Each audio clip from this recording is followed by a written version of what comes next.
Assalamualaikum warahmatullahi wabarakatuh. Perkenalkan, nama saya Rizky Lelatul Ilahi dengan NIM 19060058, Prodi Ekonomi Pembangunan.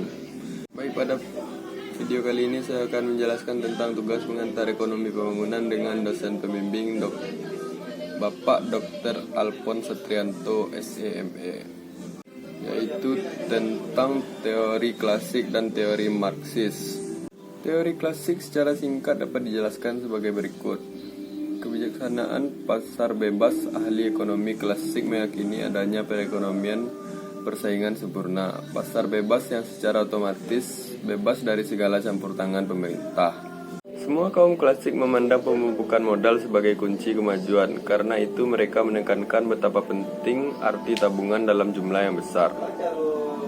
Menurut kaum klasik, keuntungan merangsang investasi semakin besar, keuntungan semakin besar pula akumulasi modal dan investasi. Keuntungan cenderung menurun.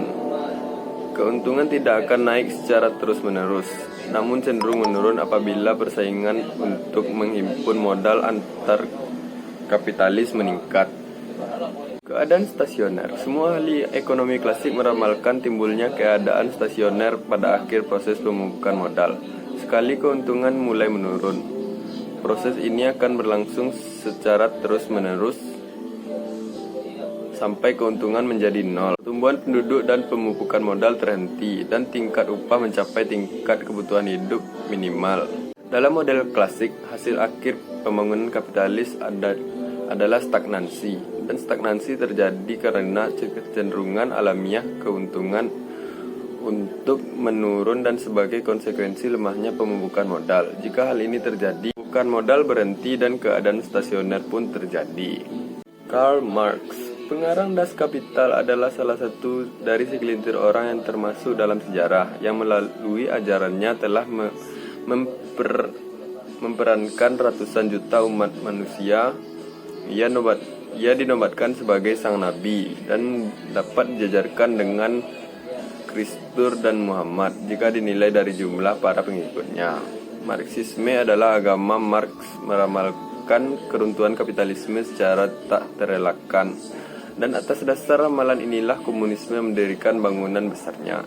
Analisa Marxis merupakan pengamatan paling tajam dan mendalam terhadap proses pembangunan kapitalis. Analisa ini telah memberikan pengaruh kuat di dalam membentuk kebijaksanaan di Uni Soviet, Cina, dan negara komunis lainnya.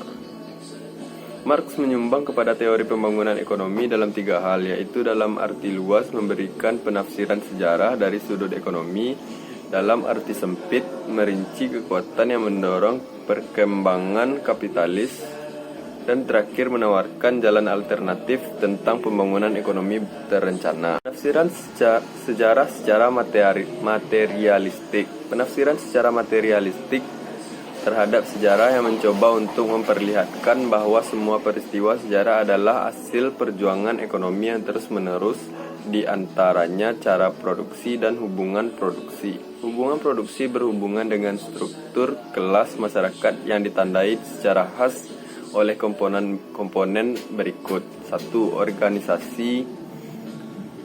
2. Lingkungan geografis. 3. Proses dan sarana teknik dan keadaan ilmu pengetahuan. Akumulasi modal. Menurut Marx, tenaga lebih inilah yang membawa kepada akumulasi modal. Kapitalis mencoba memaksimalkan keuntungan melalui 3 cara. Yang pertama, dengan memperpanjang jam kerja agar meningkatkan jam kerja tenaga lebih.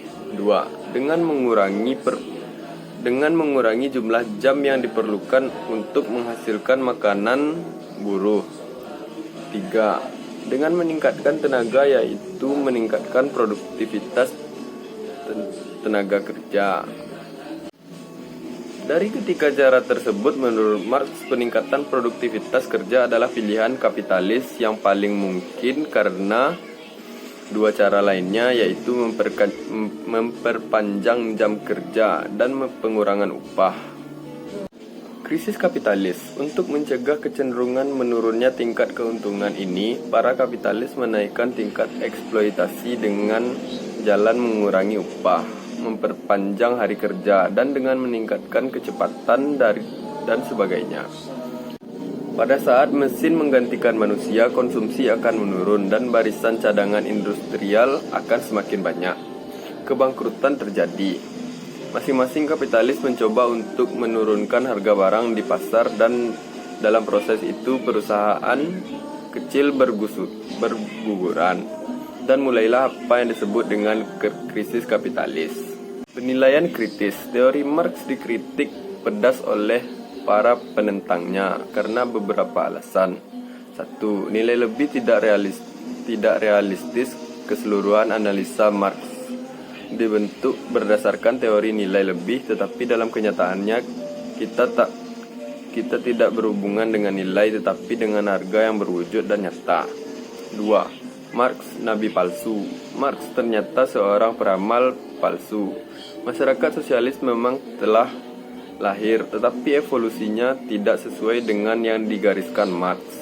3. Kemajuan teknologi bermanfaat di dalam meningkatkan pekerjaan. Marx menerangkan bahwa dengan meningkatnya kemajuan teknologi, maka barisan tenaga cadangan industrial akan berkembang. Tetapi pandangan ini berlebihan, sebab kemajuan teknologi dalam jangka panjang justru menciptakan lebih banyak kesempatan kerja dan memperbesar pendapatan. Teori Marx dan negara terbelakang. Kegagalan Marx untuk menyadari adanya tekanan penduduk membuat teorinya tidak bisa diterapkan di negara terbelakang yang berpenduduk sangat padat.